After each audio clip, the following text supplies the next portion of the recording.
گھرانہ حسین کا افضل ہے کل جہاں میں گھرانہ حسین کا نبیوں کا تاجدار ہے نانا حسین کا۔ محترم سامعین، مکرم حاضرین، انتہائی واجب الاحترام بھائیوں، بزرگ و دوستوں، سرکار دو عالم صلی اللہ علیہ وآلہ وسلم کے گھرانے، آپ کی اہل بیت کے متعلق قرآن حکیم میں اللہ تعالیٰ نے جو ذکر فرمایا ہے جن آیات میں، سورہ احزاب کی ایک آیت مبارکہ تلاوت کی ہے، جس آیت میں اللہ تعالیٰ نے ارشاد فرمایا انما یرید اللہ لیذھب عنکم الرجس اہل البیت وَيُطَهِّرَكُمْ تَطْهِيرًا، کہ اللہ تعالیٰ یہ چاہتا ہے کہ رسول اللہ صلی اللہ علیہ وآلہ وسلم کا جو گھرانہ ہے، آپ کی جو اہل بیت ہے، یہ ان سے اللہ ظاہری اور باطنی ہر قسم کی کمی کوتاہیوں کو دور فرما دے۔ اللہ تعالیٰ نے ان کے ظاہر کو بھی پاک کر دیا، ان کے باطن کو بھی اللہ نے پاک کر دیا۔ اہل بیت وہ ہیں کہ جن کا ظاہر بھی پاک ہے اور ان کا باطن بھی پاک ہے۔ اللہ تعالیٰ نے خود قرآن حکیم میں ان کی تطہیر بیان فرمائی۔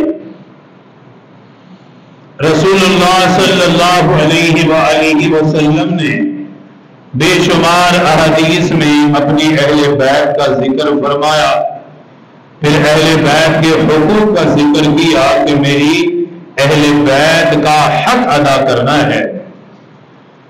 رسول اللہ صلی اللہ علیہ وآلہ وسلم نے جو زندگی کا آخری حج فرمایا، اس حج کے اندر بڑے ضروری احکامات آپ نے ارشاد فرمائے۔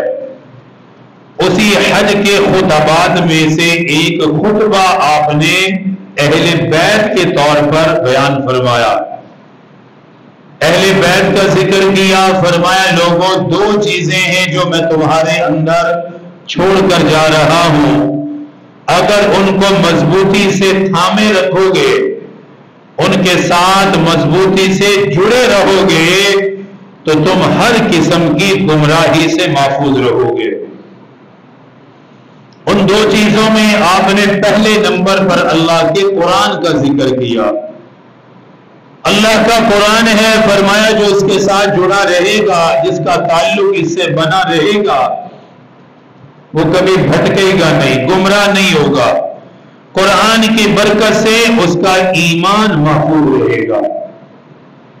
دوسرے نمبر پر فرمایا کہ لوگوں میری اہل بیت ہے، پھر فرمایا کہ میری اہل بیت سے محبت کرنی ہے، اس لیے آپ نے فرمایا کہ اللہ سے محبت کرو کہ اس نے تمہیں پیدا کیا ہے، اللہ سے محبت کرو کہ وہ تمہارا خالق ہے، وہ تمہارا مالک ہے، ایک ایک سانس کا مالک اللہ ہے، اس سے محبت کرو، اس کی عبادت کرو۔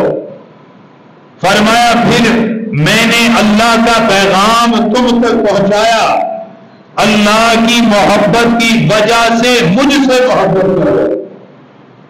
اللہ سے جو محبت کرتا ہے وہ رسول اللہ صلی اللہ علیہ وآلہ وسلم سے سچی محبت کرے گا تو اللہ سے محبت کرنے والا شمار ہوگا۔ اگر کوئی یہ کہے کہ مجھے اللہ سے محبت ہے اور رسول اللہ صلی اللہ علیہ وآلہ وسلم سے محبت نہ ہو تو اللہ تعالیٰ ایسے بندے کو اپنا محبوب نہیں بناتا۔ اللہ کی محبت کی وجہ سے رسول اللہ کی محبت ہے. پھر فرمایا کہ میری محبت کی وجہ سے میری اہل بیت سے محبت کرو. گویا اہل بیت سے محبت رسول اللہ کی نسبت سے ہے کہ رسول اللہ کا گھرانہ ہے, رسول اللہ کا خاندان ہے. تو جیسے رسول اللہ سے محبت کرنا ایمان کا حصہ ہے, اسی طرح رسول اللہ کے گھرانے سے محبت کرنا یہ بھی ایمان کا حصہ ہے. اللہ اور اس کے رسول کی محبت کے بغیر ایمان کامل نہیں ہوتا. اسی طرح اہل بیت کی محبت کے بغیر بھی ایمان کامل نہیں ہوتا. آپ کا گھرانہ ہے, جیسے آپ کی نبوت سب سے اعلیٰ ہے, آپ کی رسالت سب سے اعلیٰ ہے, آپ کا منصب سب سے اعلیٰ ہے, آپ کا شہر سب سے اعلیٰ ہے, آپ پر اترنے والا قرآن سب سے اعلیٰ ہے, آپ کا خاندان سب سے اعلیٰ ہے, آپ کا نسب سب سے اعلیٰ ہے, آپ کے صحابہ تمام انبیاء کے صحابہ میں سب سے اعلیٰ ہے. اسی طرح رسول اللہ کا گھرانہ بھی سارے گھرانوں میں سب سے اعلیٰ ہے. ہر چیز آپ کی اعلیٰ ہے, ہر نسبت آپ کی بلند ہے. جس چیز کا تعلق بھی آپ سے ہے اللہ نے اسے بلندیاں عطا کی ہے, اللہ نے اسے شان عطا کی ہے. آپ کی نبوت سارے انبیاء کی نبوت سے اعلیٰ ہے, رسالت سب سے اعلیٰ ہے.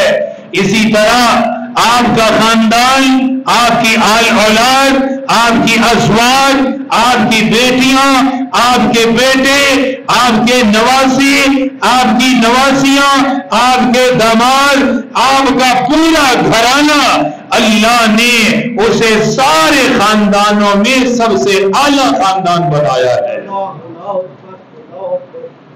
یہ چنا ہوا خاندان ہے, یہ چنا ہوا نسل ہے, چنے ہوئے لوگ ہیں.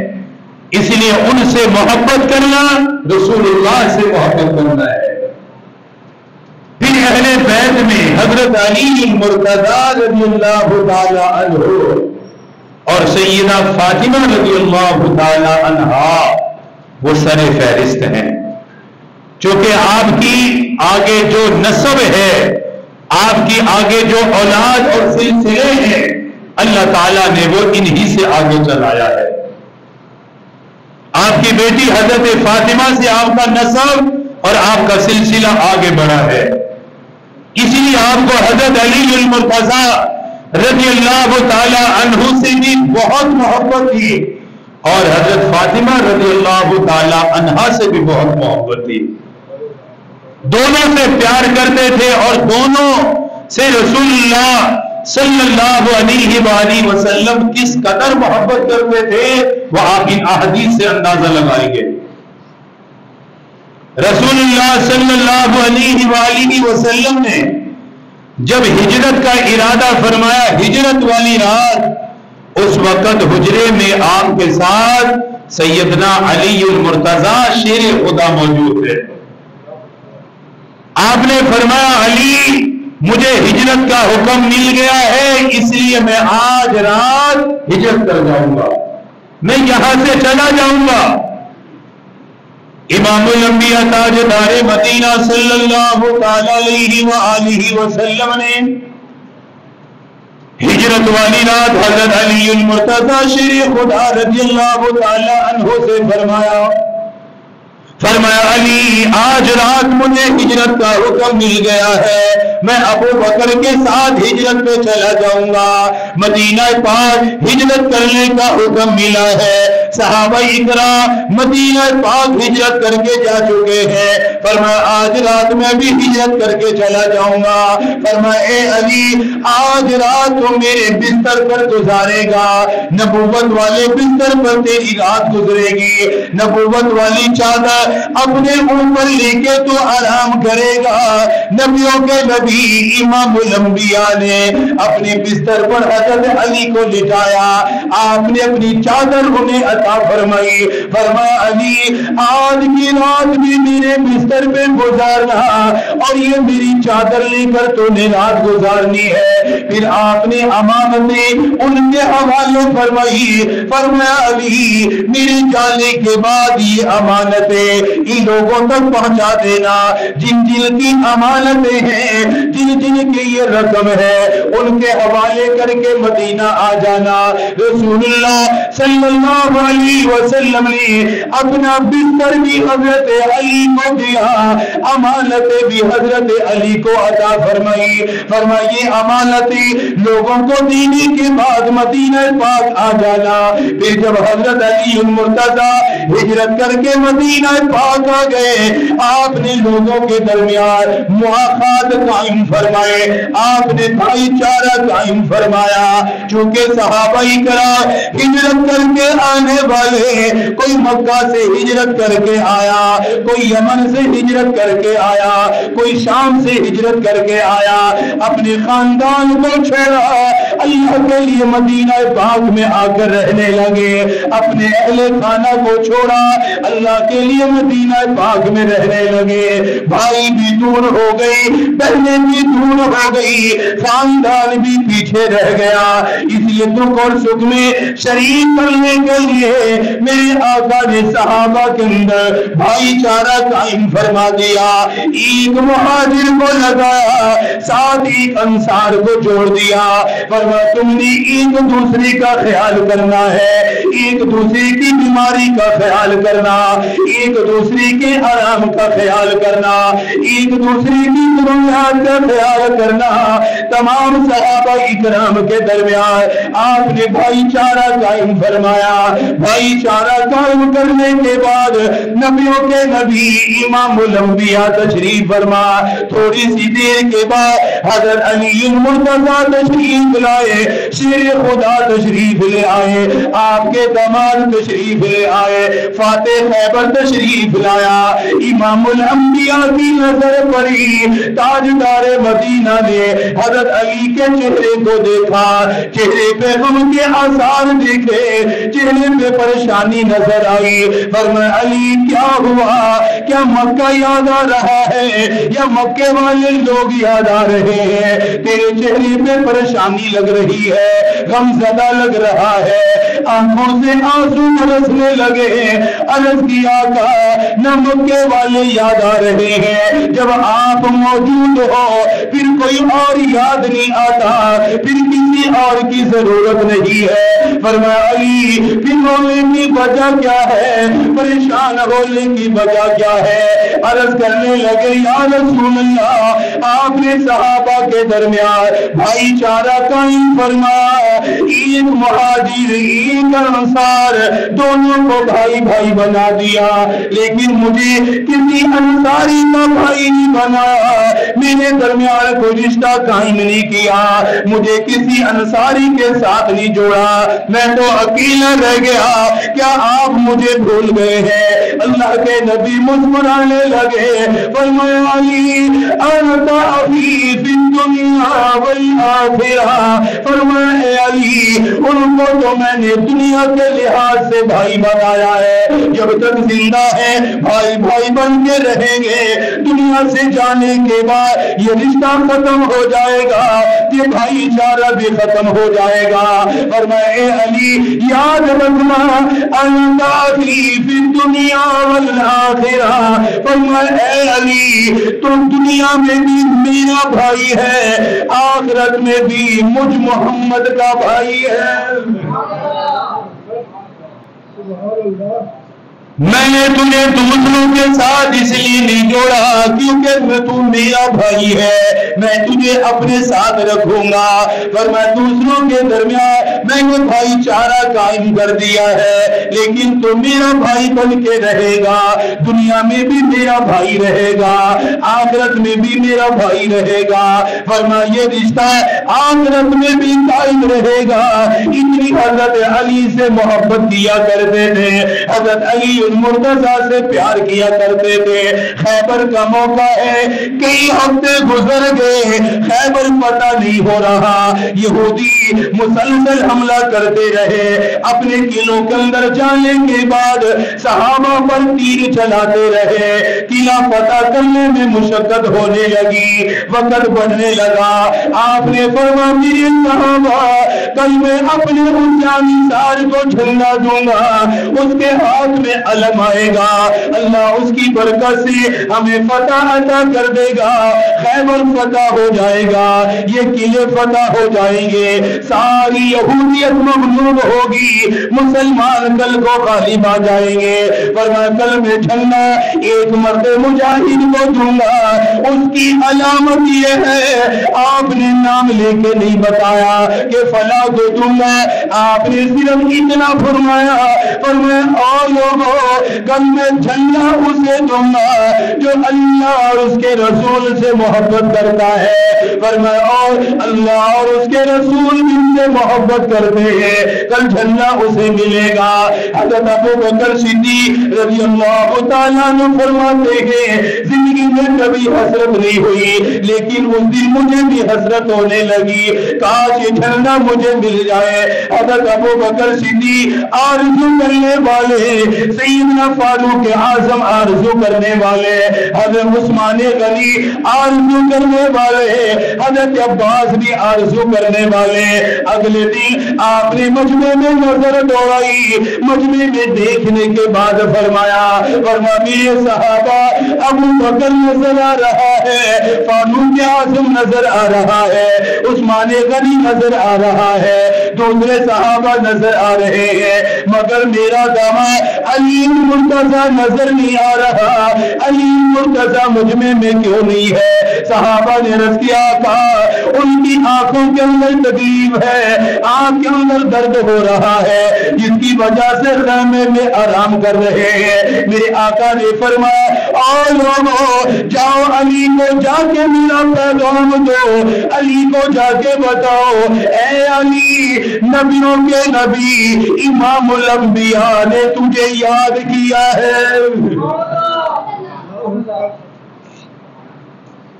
جا کر علی المرتضی کو پیغام دو، مجھ محمد کے بارے میں جا کے بتا کر آؤ، انہیں جا کر یہ بتاؤ کہ تمہیں اللہ کا نبی یاد کر رہا ہے، امام الانبیاء کی نظریں تلاش کر رہی ہے، رسولوں کے رسول کی نظریں تجھے تلاش کر رہی ہے. حضرت علی المرتضی کو پیغام ملا، اپنی تکلیف کو نہیں دیکھا، اپنی بیماری کو نہیں دیکھا، کوئی عذر بیان نہیں کیا کہ میں تو بیمار ہوں. معذور کو تو اجازت ہوتی ہے، بیمار آدمی کو تو آرام کرنے کی اجازت ہوتی ہے. یہ تو جہاد کا موقع ہے، تلوار چلانے کا موقع ہے، یہ تو شہید ہونے کا یا آگے سے مارنے کا موقع ہے، مجھے آرام کرنے دیا جائے. ایک لمحے کے لیے بھی نہیں سوچا، اپنی پریشانی کا ذکر نہیں کیا، اپنی تکلیف کا ذکر نہیں کیا.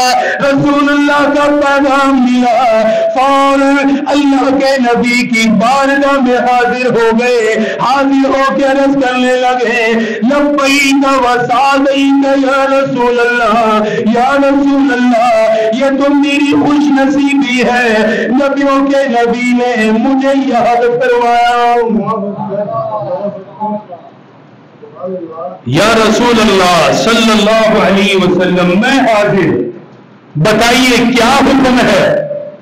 آپ کا صحابی، آپ کا غلام حکم کی تکمیل کے لیے حاضر ہے، کیا کرنا ہے؟ فرمایا علی سب سے پہلے یہ بتا طبیعت کا کیا حال ہے. اللہ اکبر.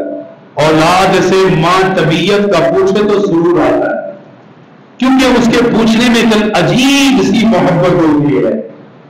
باپ جب اپنی اولاد سے طبیعت پوچھتا ہے تو اولاد کے اندر ایک عجیب کیفیت ہوتی ہے، کیونکہ ماں اور باپ اولاد کے لیے جو فکر مند اور ان کے جو الفاظ ہوتے ہیں شاید وہ کوئی اور ادا نہیں کر سکتا. ماں اور باپ حال پوچھے تو انسان خوشی محسوس کرتا ہے. کیا کہنے ہیں اس مرد قلندر شیر خدا کے جن کی طبیعت، جن کا حال نبیوں کا نبی پوچھ رہا ہے. فرمایا علی کیا ہوا، کیسی طبیعت ہے؟ جی یا رسول اللہ آپ کو دیکھ لیا اب ٹھیک ہو، کچھ نہیں ہے، بس تھوڑی سی آنکھوں میں تکلیف تھی، بس کچھ نہیں ہے۔ فرمایا میرے قریب آؤ۔ اللہ اکبر، سب سے پہلے علاج کیا، قریب آ جاؤ۔ قریب آئے، یہ لعاب دہن اپنے ہونٹوں سے ہٹایا اور حضرت علی کی آنکھوں میں لگایا۔ اللہ اکبر، لعاب دہن حضرت علی کی آنکھوں میں لگایا۔ یہ وہ لعاب ہے جو حضرت ابو بکر صدیق کی ایڑی پر لگا، اللہ نے زہر کا اثر ختم کر دیا۔ زہر کا سارا اثر لعاب دہن کی برکت سے ختم ہو گیا۔ وہی لعاب دہن جب حضرت علی کی آنکھوں پہ آیا، اللہ نے ساری تکلیف ختم کر کے جسم کے اندر نئی راحت کو پیدا کر دیا۔ امام الانبیاء تاجدار مدینہ صلی اللہ تعالی علیہ وسلم نے لعاب دہن لگا۔ لعاب دہن لگنے کی دیر تھی، ساری تکلیف ختم ہو گئی۔ فرمایا علی میں نے تجھے بلایا ہے ہی کام سے، میں نے کل بتایا تھا کہ میں جھنڈا اسے دوں گا جس سے اللہ اور اس کا رسول محبت کرتا ہے، اور وہ اللہ اور اس کے رسول سے محبت کرنے والا ہوگا۔ فرمایا علی آج کا یہ جھنڈا تجھے ملے گا، آج یہ علم میں تجھے دوں گا، اللہ پاک تیری قیادت میں فتح عطا کرے گا۔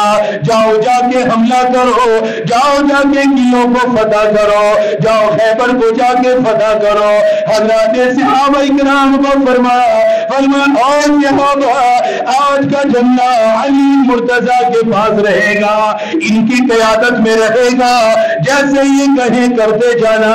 رسول اللہ سے ہدایات لی، رسول اللہ کی دعا لینے کے بعد قلعوں پہ جا کے حملہ کیا، اللہ پاک نے فتح عطا کر دی، اللہ کی نصرت سے کامیابی مل گئی، اللہ کی نصرت سے صحابہ کرام کامیاب ہو گئے۔ فرمایا علی تیری برکت سے اللہ نے آج خیبر کو فتح کروا دیا ہے۔ یہ وہ صحابی، یہ وہ عظیم رسول اللہ کے داماد شیر خدا جن سے اللہ بھی محبت کرتا ہے، اللہ کا رسول بھی محبت کرتا ہے، اور وہ اللہ اور اس کے رسول سے سب سے بڑھ کر محبت کرنے والے۔ یہ رسول اللہ صلی اللہ علیہ وسلم کا ان سے پیار تھا، اور یہی پیار اسی لیے آپ نے اپنی بیٹی کے لیے سیدہ فاطمہ جو سب سے زیادہ لاڈلی تھی، ان کے لیے جس کا انتخاب کیا وہ حضرت علی المرتضیٰ رضی اللہ تعالی عنہ۔ حالانکہ حضرت ابو بکر صدیق رضی اللہ تعالی عنہ بھی چاہتے تھے کہ حضرت فاطمہ سے نکاح ہو میرا، پیغام نکاح دیا بھی تھا، لیکن رسول اللہ نے جواب نہیں دیا۔ فرمایا مجھے انتظار ہے کہ اوپر سے کیا جواب آتا ہے۔ پھر حضرت فاروق اعظم نے بھی چاہا کہ میرا نکاح ہو جائے، رسول اللہ نے پھر خاموشی اختیار فرمائی کہ اوپر سے آرڈر آئے گا تو بتاؤں گا۔ جب دونوں کی طرف سے پیغام اور رسول اللہ کی خاموشی، پھر آپ نے تیسرے دن حضرت علی کو خود بلایا۔ فرمایا علی میں نے بھی تیرا انتخاب کیا ہے، میرے رب نے بھی تیرا انتخاب کیا ہے، میں اپنی سب سے لاڈلی بیٹی فاطمہ کا نکاح تجھ سے کرنا چاہتا ہوں۔ کہا یا رسول اللہ یہ تو میرے لیے سعادت ہے، میرے لیے سعادت ہے کہ آپ کی بیٹی میرے نکاح میں، اور وہ بیٹی کہ جسے دیکھ کر رسول اللہ کھڑے ہو جاتے تھے۔ بیٹیاں بڑی آئی ہیں مگر یہ بیٹی نرالی ہے، اس بیٹی کی اپنی شان ہے۔ خدا کی قسم جس پیغمبر کے عظمت، جس پیغمبر کی شان یہ ہے کہ فرشتے جس کے عدم میں کھڑے رہتے ہیں، جبرائیل امین کو ہمت نہیں ہوتی اٹھنے کی رسول اللہ کی اجازت کے بغیر، وہ پیغمبر جس کا احترام ملائکہ کرتے ہیں، وہ پیغمبر جس کا احترام 1.25 لاکھ انبیاء بیت المقدس میں معراج کی شب کھڑے ہو کے کرتے ہیں، وہ پیغمبر جن کا احترام انبیاء کرتے ہیں، رسول کرتے ہیں، صحابہ کرتے ہیں، پھر اس سے بڑھ کر کہو وہ پیغمبر جس کا اکرام خود اللہ کرتا ہے، جس کا اکرام خود اللہ کرتا ہے، وہ نبی جس سے اللہ ملاقات کرتا ہے تو عرش اعظم پہ بلاتا ہے اس کی شان بڑھانے کے لیے، لیکن اسی پاک پیغمبر سے جب اس کی بیٹی ملنے آتی تھی، ازواج مطہرات فرماتی ہیں کہ رسول اللہ حضرت فاطمہ کو دیکھ کے کھڑے ہو جایا کرتے تھے،